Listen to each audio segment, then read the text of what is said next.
Mr. Speaker. Fraud on the government. That's the charge the RCMP considered laying against the Prime Minister for taking an exotic holiday as a free gift in 2016.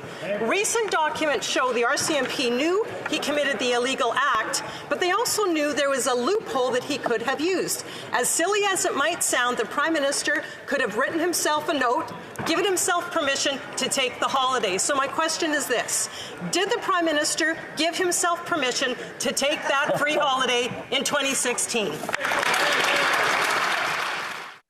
If you've been wondering why Justin Trudeau's famous trip to the Aga Khan's private island is back in the news, you're probably not alone. Hi, I'm Brian Lilley, political columnist with the Toronto Sun. Fact is, Justin Trudeau's trip happened a long time ago. 2016 to be exact. He and a bunch of friends went down to the Aga Khan's private island in the Caribbean, tropical paradise. It cost taxpayers more than $215,000. The actual cost of the trip, if you'd had to pay, would have been much more than that, I'm sure. It was a luxurious accommodation, all a gift to Trudeau from the Aga Khan, a man who heads up a worldwide religious movement, a foundation here in Canada, and who lobbies the Government of Canada to get funding, more than $300 million from the Government of Canada over the years under both Liberal and Conservative governments. So that was a problem. Trudeau had his wrist slapped by the Ethics Commissioner for breaking the Ethics Act that all MPs are subject to in multiple ways. Not just one way, multiple ways he broke the act, which makes that vacation illegal. He broke the law by taking it.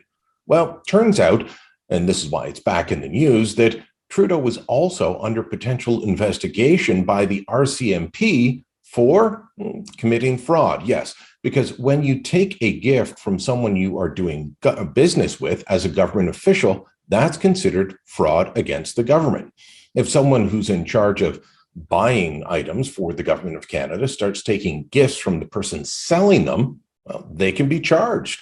They can be fined. They can be fired. They could possibly go to jail. Unlikely as it is, it could happen. It turns out the RCMP investigated this, and they went through a number of different iterations of the investigation, opening, closing it, reopening it, looking into it, and trying to determine, could Trudeau be charged with fraud? In a huge document release on this, we find a tidbit in there from the RCMP going through a chart to determine, should Trudeau be charged? Was he guilty of fraud and worthy of taking it to Crown prosecutors? They determined that yes, Trudeau was a government official. Okay, move on to the next one. Did he take a benefit from someone doing business with the Government of Canada? Yes. Did he know that he was taking a benefit from someone doing business with the Government of Canada? Yes, absolutely he did.